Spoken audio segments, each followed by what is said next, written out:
Begin the current Daf, Mesechtes Bava Kama Daf Lama Dalad. Begin 6 lines down at the top of the Yomid, where the Gemara continues with a Braisa, continuing to elaborate on this Machlekes Rabbi Shloimy and Rabbi Kiva we discussed on the previous Daf, which we're discussing regarding what happens when the shiur tam gores another ox and causes damage. So you could collect from the ox itself. We had this machlekes on the bottom of Lamagim Lamed Aleph regarding if it's nishim or if it's nechlet. Is it considered actually owned by the nizik, or is it just that it's owed to the nizik?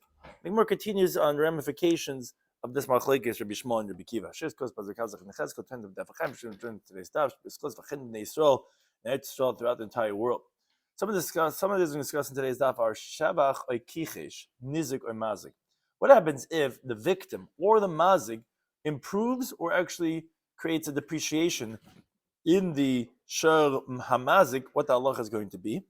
The halacha of chatzia achai v'chatzia ames. When you read the pasuk literally, it discusses that when the shiur tam kills, so you split between the mazik and the nizik, half of the living one and half of the dead one, which essentially sounds like that'll be half. But the Gemara is going to explain how to translate that pasuk.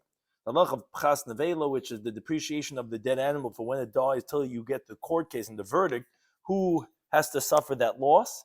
And actually, the Gemara says it would seem like tam chamer memuad in regards to that halacha, that the tam will actually be more stringent, that it's going to be the pchas nevela is going to be the mazik, and whereas by muad we know it's the nizik, so therefore it sounds like you're being more stringent by tam than you are by muad.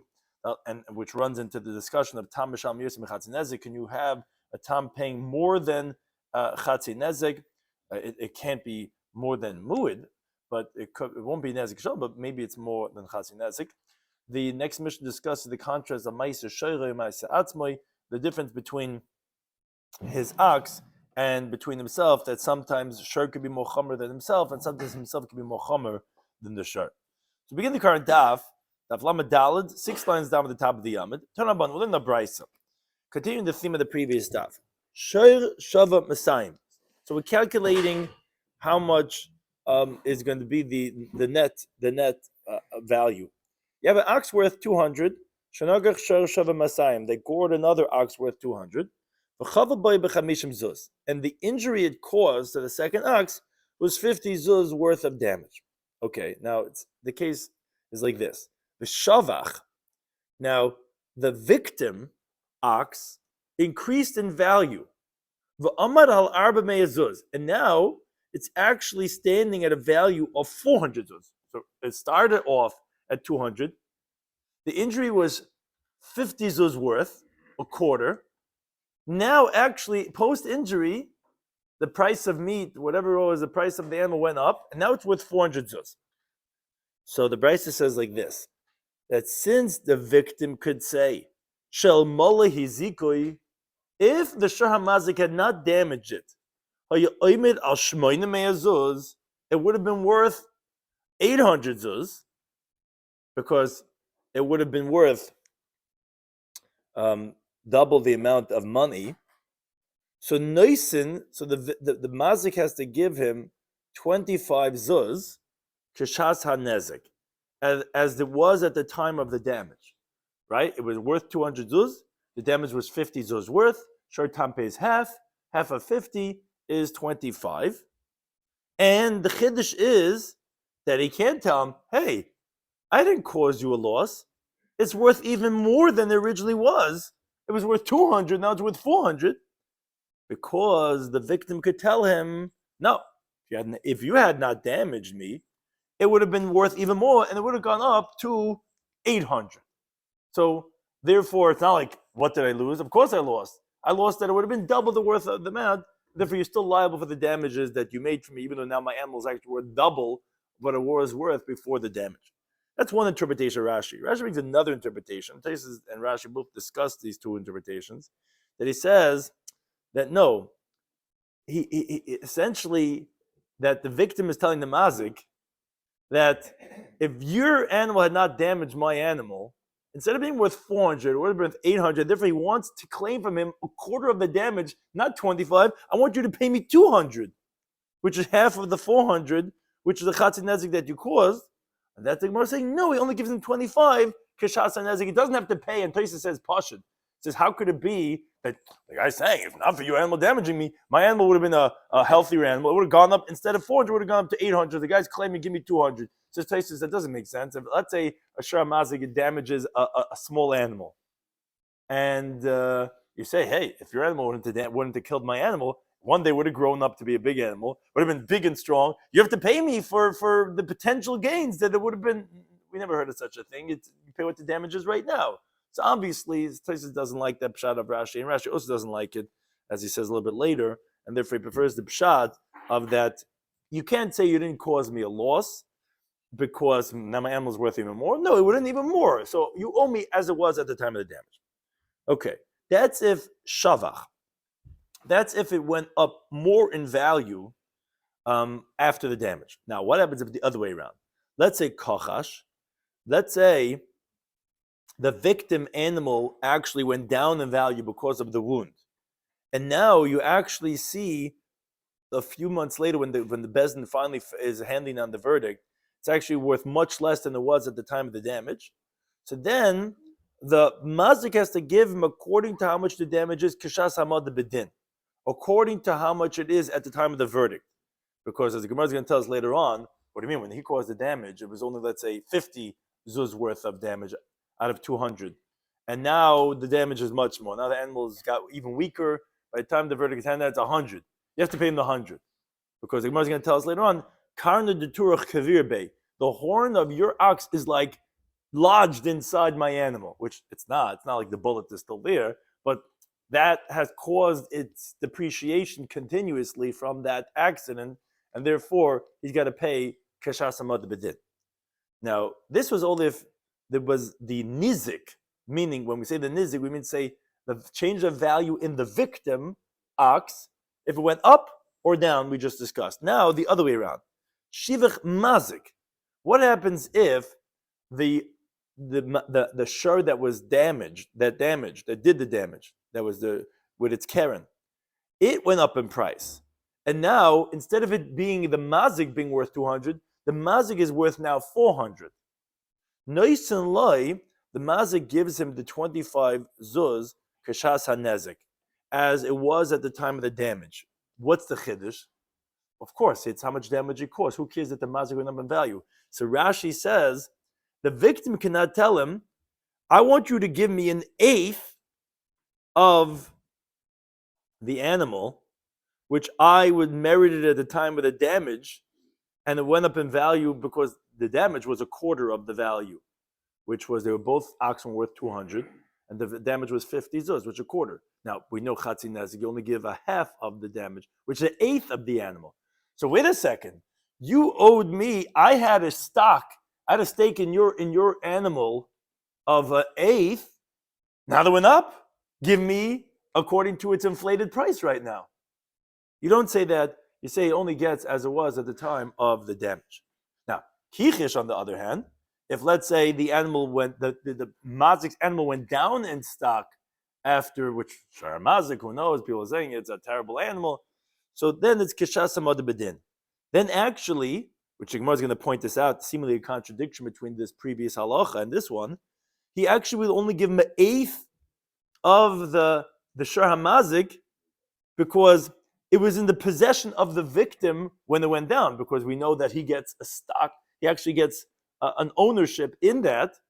So although really he's supposed to get 25, no, if the animal, let's say the Shar HaMazik is not worth 200 anymore, it's worth now 150, that's how much less he's going to get in the Shar HaMazik, which again sounds like it contradicts the previous halacha, and the Gemara is going to address that. So the Gemara says, Amamar, the Gemara discusses this right now. It says, wait a second. You told me, Shivach Mazik, if the Shar Mazik went up in value, Naisin Geshas HaNezik, that then we only give the victim as was worth at the time of the damage, not the later inflated price. Says Gemara, who's that like? So if you recall from the previous daf, Ibishmolhi, the Amar that he says, Bal Chayvu, the victim is at most a creditor. Bezuzihu domestically. It's money that he's collecting, but the animal remains in the rishus of the mazik. It's not owned by the victim. So of course it goes up in price. You don't get anything out of it. I owe you how much my animal, my shar hamazik was worth, which you can collect me gufay at the time of the damage. If it goes up later in price, that's the mazik's own gain, not the victim's. The problem is, Amos look at the next halacha right after that. You told me, Kichesh, that when it goes down in value, is kashasa madabedin, then the loss is for the victim. The mazik doesn't have to give him how much it was worth at the time of the nezik. He gives him the lesser amount that it was worth when they finally finished their stint in court. Well, so Rabbi Kiva. That's a Rabbi Kiva. He says, oh, well, they're partners, and therefore the loss is shared by both of them. Well, Reish Rabbi Shmuel v'Sei Rabbi Kiva. So the first halacha is Rabbi Shmuel, next halacha is Rabbi Kiva. How does that make sense?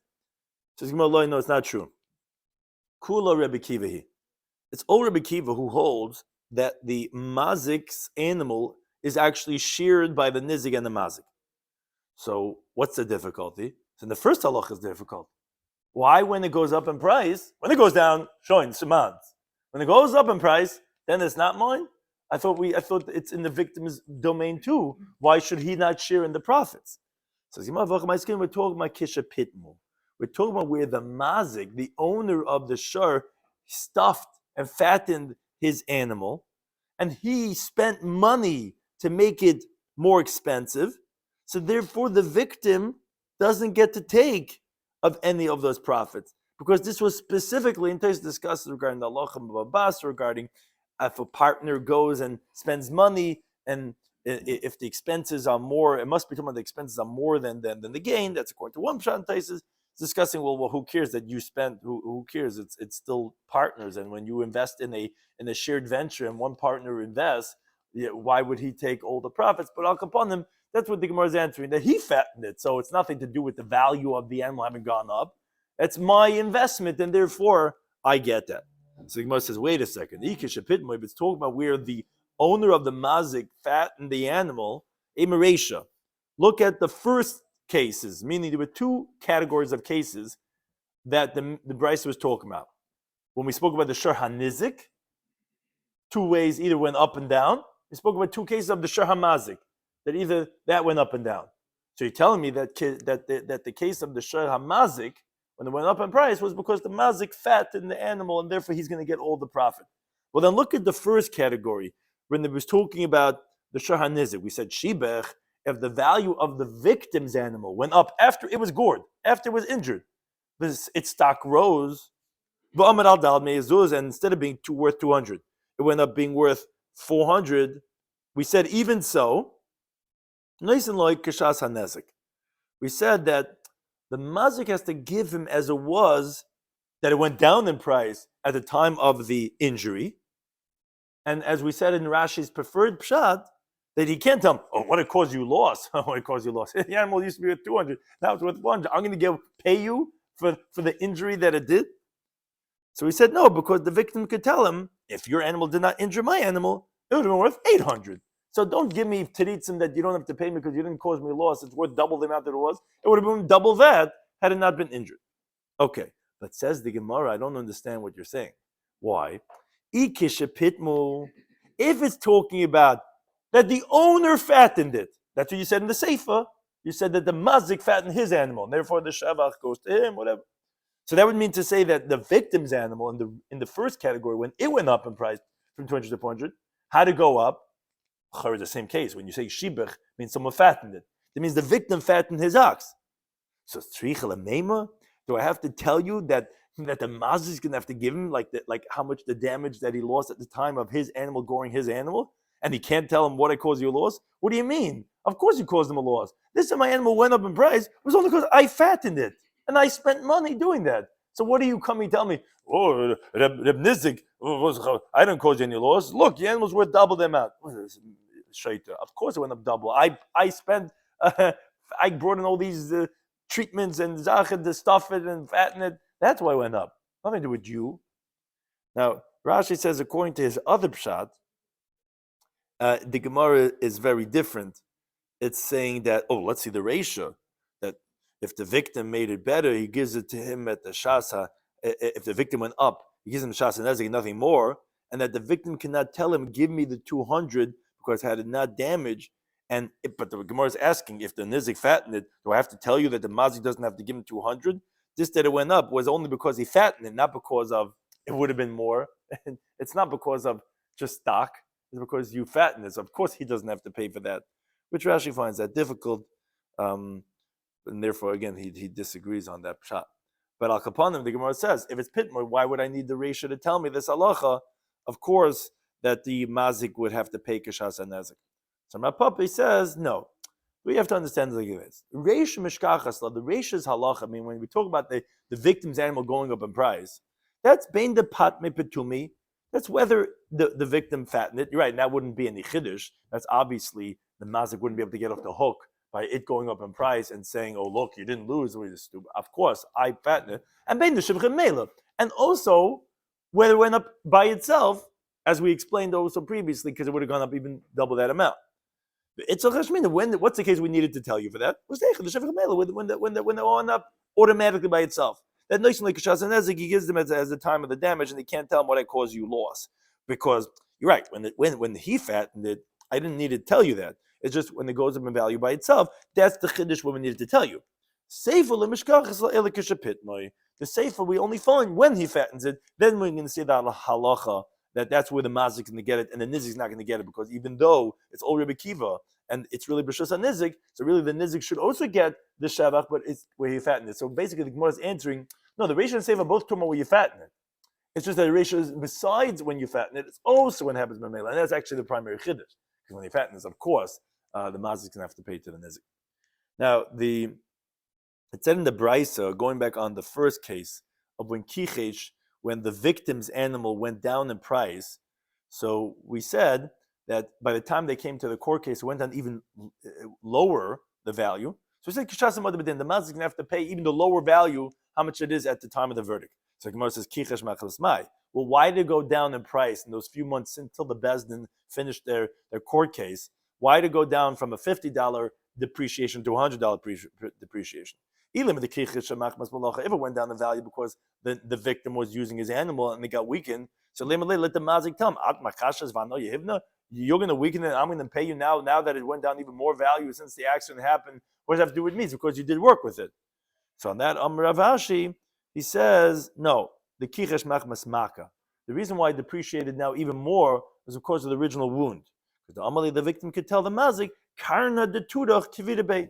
The horn of your ox is buried inside my animal, which again, it doesn't literally mean to say that it is. It just means to say the original injury is still having an effect, and therefore you're going to have to give the amount as it's worth, which is at the time of the verdict, even more of that depreciation.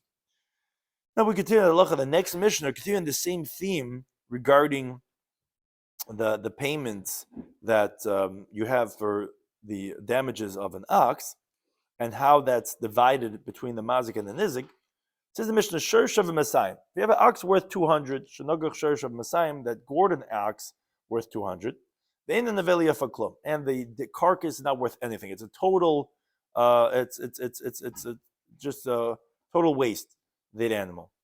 So Amr Meir says, Al Zen Nemer, regarding this is where the pasuk said in Shemais. This is the biblical case of the Torah says, U'mochres ashor hachai. You're going to sell the living ox, and you're going to divide its money, which is chatzi nezik. They're both worth 200, and you had this car that's just totaled. It's not worth a penny, and both cars were worth the same amount. So if you split the guy's car who caused the accident, that's exactly the amount of chatzi nezik. This is the biblical case of a mochers ashar achai. You sell the living animal and you split its money. That would be exactly chatzi nezik.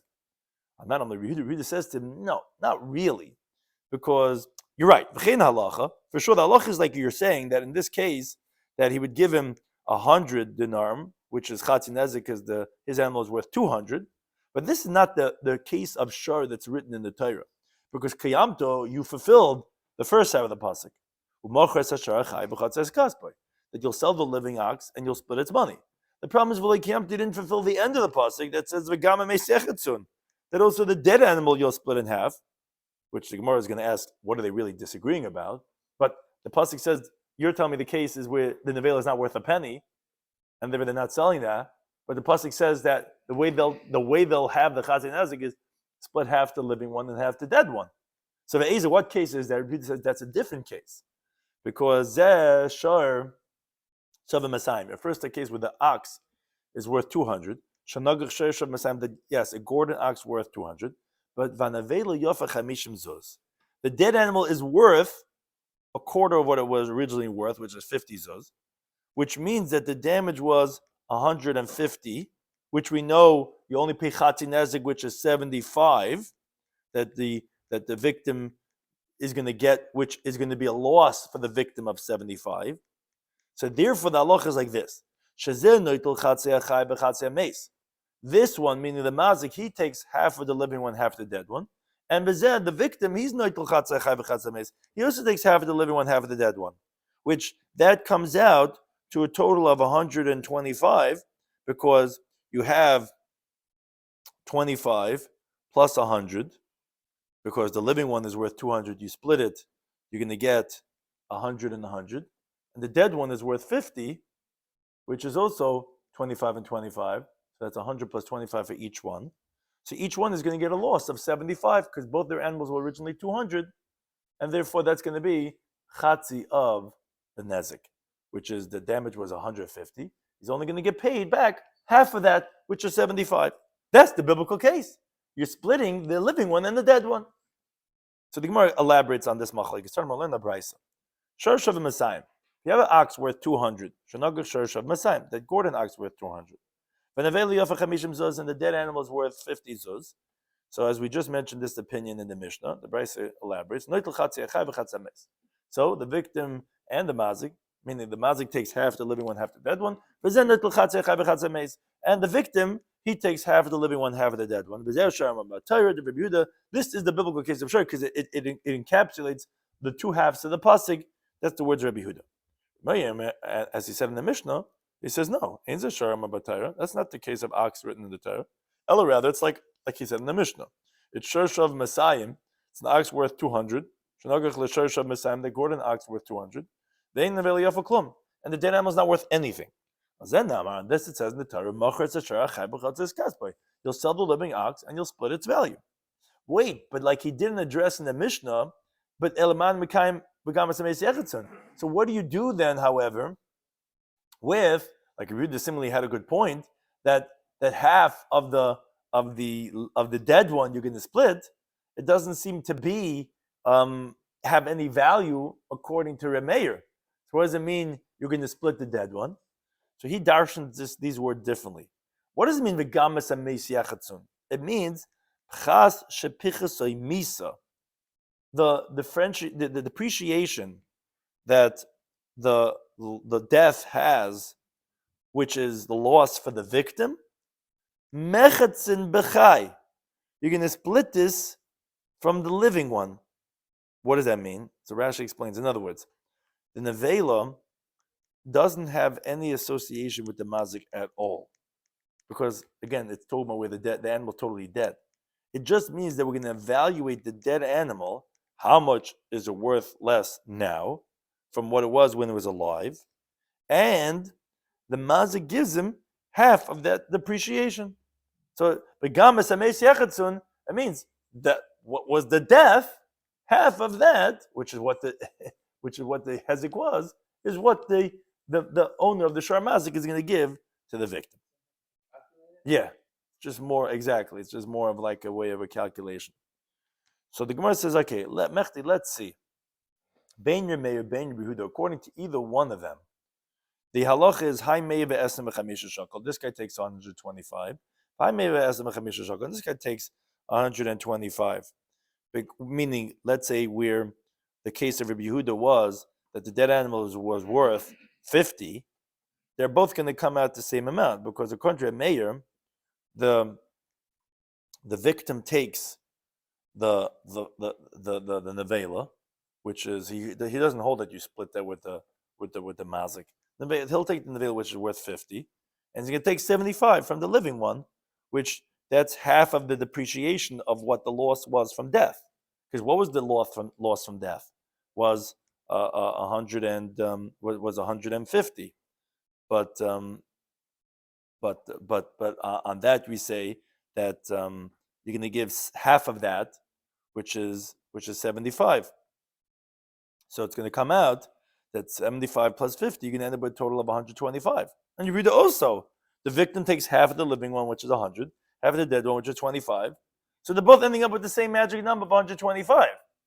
So says the Gemara, so my benayu. So what's the difference between them? Who cares how you getting to the magic number? So Rabbi says, Pchas nevela, the depreciation of the dead animal, if its value went down from the moment of death till the time it was sold, that's going to be the difference between these two different opinions. How so? So the Gemara explains. Meir that he says that the mazik has nothing to do with the dead animal. Sabe he holds Pchas nevela, the loss of the depreciation of the dead animal, the nizikava. That's the victim's own responsibility. He's only going to give him however half of it was that the depreciation happened at the time of the death. That's actually what the pasuk is telling you. When it dies, half of that depreciation is what the mazik has to give him. But whatever went down later has nothing to do with me, says the mazik. This is your animal. I give you half of that, and that's it. Leave me out of this. But Rabbi Yehuda holds no. Chas nevela, the depreciation of the dead animal, the mazik have a palga. Half of that loss is the mazik's too, because they both shear both half of both animals. So that's going to be a big difference between these two different opinions. But in that, the Gemara finds this difficult, because Amalei Abaye says, if that's the case, Mitzin Rabbi Yehuda, we find according to Rabbi Yehuda, as we continue to Talmud Beis, that Tam Chamim Muad. Tam's going to be more stringent than Muad. Why? Because regarding a Shar Muad, the Gemara said in the first page of Yom Beis, the halacha bailim metaplim b'nevela, the owner, the victim of the animal that got injured, it says v'amesi loy. We said, what do you mean? Who's loy? Who's the dead animal to? We said that's to the nizik. The victim, it's yours, and the tashlumin, the supplementation, is the responsibility of the mazik. But whatever the depreciation of it from the moment it dies till whatever anything happens to sale is the victim's loss. And now Rabbi Yehuda is telling me that by a tam it's going to be a loss of the mazik. Well, that's making tam more chamer than muad. So on that says the Gemara Bechitim, if you're going to say, yeah, hachanami, he holds that tam could be more chamer than muad. Kidnan. You actually find a similar idea in the Mishnah later on, Perek Shosh and Agach, Dalad Vehei on Daf Memhemer Beis. He says, tam chayiv. What's the case talking about over there? If the shomer did what's called a shmir pechusa, an inferior type of a safeguarding, and the animal goes out and it damages, the shur tam will be chayiv for, but a mood potter, they'll actually be potter by mood, as we'll see over there. So you see, there's a precedent that you could have tam more chamer than mood. Says the Gemara, no. Where do we find over there Rabbi Yehuda saying such a thing? Regarding the guarding of the animal, the chsivi kroi, which is based on psukim, as we'll see over there in the Gemara over there. In Tashlum regarding payment, did anyone ever hear that the tam could be machamer than muad?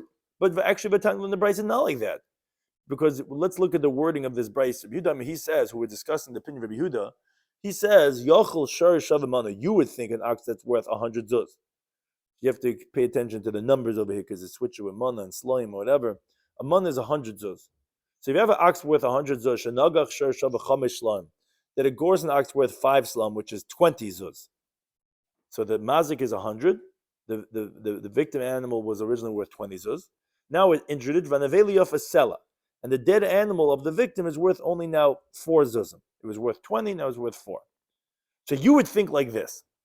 Remember, the biblical example tells you that when the shar is mazik another shar, you split the value of the living one and the dead one.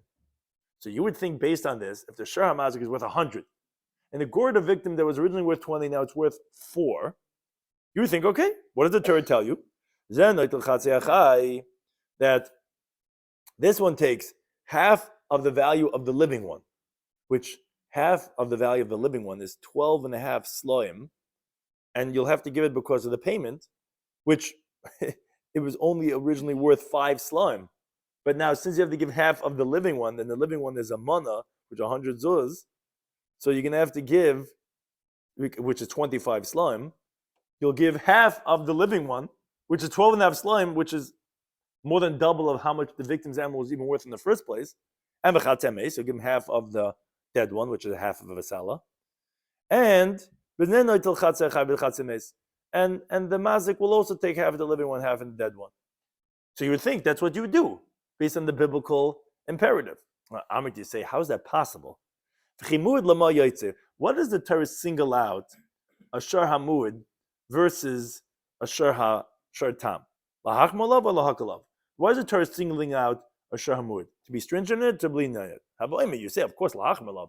To be stringent, it did already 3 times. So mamud, if a shar hamud only pays what the damage it was, not more than that. It's a tam akal. So tam, which is more lenient. Like kolshkin isn't all the more so that it can't be that if originally the victim's animal was only worth 5 slime, that you're going to take half the value of the mazik, which is an expensive breed, that was worth 25 slime, and you're going to split half of it and give it 12 and a half to the shar that was victim, which was only worth 5 originally. It doesn't make sense. So therefore, says Rabbi Yehuda, that can't be. But one thing says Rashi that you see from the words of the Brisa is that Rabbi Yehuda calls tam regarding monetary payment as kal, not chamer damud. So back to the question. How could you tell me that the halacha of pchas nevela is going to be the difference between Rabbi and Rabbi Yehuda? According to Rabbi Yehuda, it's going to be the pchas is going to be of the mazik, but that makes it mochamer damud. Mud is pchas nevela denizik, and tam is going to be mochamer regarding the monetary payment. So Rabbi Yochanan says actually not like Rava. The difference between them is not pchas of the nevela; it's the other way. It's shevach nevelik benayu. The difference between Yomei and Yehuda will be that the dead animal actually went up more in price after it got damaged. The Mars of Meir held the nizikava. That's all going to go to the victim because he doesn't hold that there's any partnership that the victim has with the mazik. Like we said, he has nothing to do with the dead animal. He only split the living animal. So therefore, whatever the gain was, it's all the gain of the victim. Umar Rabbi Yehuda holds no palga. It's you split it because, like we said, you split the living and the dead animal. So the nizik has rights in the mazik's animal, and the mazik has rights in nizik's animal too. So if it goes up, he's also getting from the profits. And actually, the hainu de kokashile le Rabbi Yehuda, that what was bothering Rabbi Yehuda in the brisa that the Gemara brings later on, where he was saying, wait a second. Now that you're saying that the Torah is compassionate on the mazik. The shakal b'shivcha that he takes, if let's say the shur tam, if the nizik goes up in value, the mazik is going to get from those profits.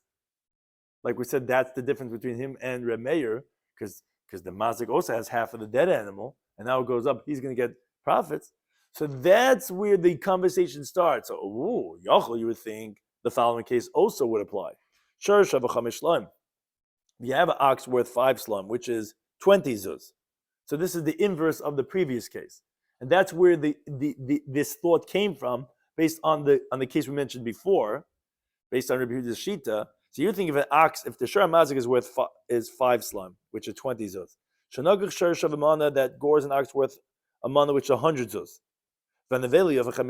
Now, the animal's dead, but it was a high quality animal. So the dead animal is still worth a lot for its meat, for whatever it's worth, and it's worth 50 zuz. You would think, based on the biblical imperative, so the mazik takes half of the living one, half of the dead one, and the victim takes half of the living one, half of the dead one. And that's why Rabbi Yehuda is saying, Yachol, you would think, because he was bothered by this idea. Because since Rabbi Yehuda himself holds that the Torah was concerned for the mazik, that he could take with the shvach of the increase of the victim, so you would think the same thing would be if, let's say, the shur hamazik was worth 5 slum and the Gordon ox worth 100 zuz, and the nevela is worth 50. You would think the mazik would take half of the living one, which is 2.5 slime, and half the dead one, which is 6.25 slime. That's what you would think, because you said he takes from the shvach, he takes half of the dead one.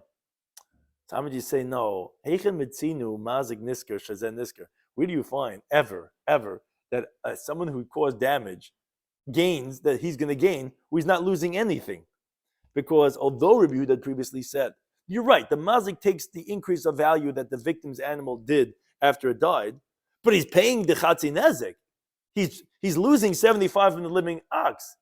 He's just gaining from the increase of the value of the nevela. But here, you're telling me that the actual hezek itself, he's not going to lose anything because he's getting half of the dead animal, which is worth way more than even his living animal was in the first place. So he's not losing anything. That says that we never heard such a thing. And moreover, the pasuk says shalom yishalem. By the Shur Hamud, it says that a double terminology. Why? To tell you once for tam and once for mud. To tell you, Ba'ila Mishalman, the owner of the mazik only pays. They don't take. You don't get a payout when you cause damage. So yeah, okay, I get half the dead one. Yeah, the dead one's worth. It was worth 100. Now it's worth 50. And way more than my animal was even worth. I'm actually gaining on this. We don't find such a thing. So the Gemara asks, my Ba'omer. Whenever it brings another pasuk, we always ask, why are you saying another case of Ba'omer as if you needed the second pasuk? Says the Gemara, because the chitem, if you're going to say Hanamila, when do we say this halacha? Is maybe I would only say, when do we not say this idea of the mazik getting is when there's a loss to the victim. Like I'm saying, when there's no loss to the victim, how so? So it could go in another case. If you have a shiur that's shava chamish shloim, if you have an ox that's worth 5 shloim, shenagach shiur shava chamish shloim, that a gored an ox worth 5 shloim, so which is 20 zuz. Now, v'navela yofa shleishim zuz, the dead animal actually is worth more than it was when it was alive, as Rashi explains, where once it died, it actually went up in price. Shakal nami mazik b'shivcha. So the mazik also takes, we would think, also in the gain of 5 zuz from those 10 zuz that it went up in value, because that's not a loss to the victim. He's also gaining 5 dinar. So you think when there's no loss, no skin off his back, then maybe he would also gain. And that's why we have to say a pasuk, shalom yishalem. No, the owner of the mazik animal pays, that Ba'al Mishalem, the owner pays, but the owner does not never take. And therefore, that's the case we needed to say the second pasuk for, that even if the victim's not losing, he's also gaining, but still, you can't have that a mazik will be gaining also. Now, the Gemara brings the source for this machlekes that we were speaking about before. It says, Im Kain, if that's the case, that Yehuda does not darshan that, as we explained, that the way you could say the pasuk of v'chatzi es that you talk about that v'gamas ameis yechatzun, he did not translate the way Meir did to tell you that half of the appreciation of the death is what you give from the half of the living one. So it would come out, Matzil Rabbi Yehuda would find that according to Rabbi Yehuda, the tam mishalem yosef b'chatzi nezek would come out that the tam pays more than half the damages. Why would that be? So Rashi explains. He says it would be if you have an ox worth 50, the gores an ox worth 40, and now the nevela is worth half of that, which is 20. So the damage would be 20, and then half of the damage, which is chatzi nezek, would be 10. Now, when they split half of the living one and half of the dead one, the victim is going to take by the living one 25, and by the dead one 10. That's going to come up for a total of 35. Comes that the mazik is paying more than chatzi nezek. So Rashi explains, why is this question specifically going to be Yehuda? Because you could understand, according to Meir, that he doesn't pay only half of what the depreciation was of the death. That's it. End the conversation. But according to Yehuda, you're right. Although we're half of the living one is going to be more than nezek shalom, so that we already learned out that the victim doesn't take more than, it doesn't take the half of the living one. As we said, a kabel chaymer from muad, as we mentioned before, because muad, that's chamer, only pays what the damage is tam, which is kal, all the more so. But over here, you don't have that kabel chaymer, because it's still less than what the damage was, but it's still going to be more of the chatzi nezek. So it comes out that you could have, technically, if you're splitting half of the living one, half of the dead one, the victim will be taking more than chatzi nezek. But the Torah says no. It says meaning, it says but you sell the living one and you split its value, but it's going to be more than chatzi nezek. So says the Gemara, Isler Yehuda. No, it's not true. Yehuda does hold of this teaching of Pchas Shepichas Amisa, that the depreciation that the death caused, Mechtzin B'chai, is only what you get half from the living one. So therefore, from that pasuk also he learns out that no, you're only going to take Chatzi Nezik. You're actually not going to take more. Says Imam Manali, where does he know it from?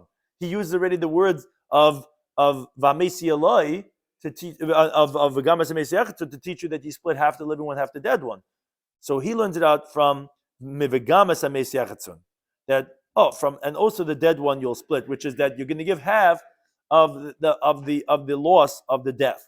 Says, but after Rabbi Yehuda already used it. That he takes half the living, half the dead one. But then he takes half the living, half the dead one. Says, yeah, but if that's the case, that it was only teaching me the halacha of the depreciation of that what the death caused, like Rameir said. Nichtav Kra, the pasuk should write ve'es hameis, and the living and the dead one you should split. My vagam, what's the word and also? That's a different terminology to teach Shmam and the Tarti, to teach you that also that the mazik is now a partner also in the dead one, and therefore if the shvach of the nizik of the victim animal, that's also going to go to the mazik the way Rabbi Yehuda had learned from the extra word v'gam. The next Mishnah, just start the next Mishnah, meaning until the Gemara. You have yesh chayiv al ma'aser shayri. You could have that a person will be liable for what his ox did, but a pat al ma'aser atma, but it'll be exempt for what he himself does for the equivalent case. Or you could have pat al ma'aser shayri, will be exempt for what his ox did. An equivalent case for chayiv al ma'aser atma, will be liable for what himself did. So it says the Mishnah case and households. The Mishnah illustrates. Shayri shebayish pater. If his ox embarrassed someone, he's going to be pater, because the Gemara in Daf Chavav Manav taught us, says ishba misai, when it comes to a man being chayiv v'dal dvarim, what he did, which Taisa points out is not just the case of embarrassment, it's for all of the things, and he explains why we're picking specifically the shame, but those things are also ishba misai, but not shur ba misai. So if an ox embarrasses someone, the owner of the ox is going to be exempt, but v'husha bayish chayiv, but he even embarrassed someone, he's going to be liable. Let's say shoyrish asimis in avdoi behipol eshinoi. If an ox blinds the eye of his slave and knocks out his tooth, so pater, the owner of the ox is exempt. He's not going to be liable for having him go free. It's only when he himself does it, because but if he blinds his eye and he knocks out his tooth, so then he's going to be chayiv. However, now you have the other way on the spectrum. You have let's say his ox injures his father and his mother, so chayiv, he's going to be liable for the damages his money did to his parents. But if he injures his parents, he's exempt. And the reason is because of kimle b'dirabne, because he's chayiv misa, so he's not going to be liable for the monetary payment. Or another case of if he lights up his neighbor's pile of grain on Shabbos, pot is going to be exempt. Right, so, and then, but if his ox burns up the pile of grain on Shabbos, when Rashi just qualifies chayiv chatzi nezik because it's meshuna, is abnormal, but he's chayiv for the damages. And the last case, if he lights up the pile of grain on Shabbos, pot is going to be exempt, because he's liable for death, and whereas when his animal does it, so he's going to be chayiv. So these are just the contrast that would be the difference between him and the shar. Sometimes he'll be chayiv with himself and pot on the shar. Sometimes he'll be chayiv in the shar and pot on himself. Think to any time.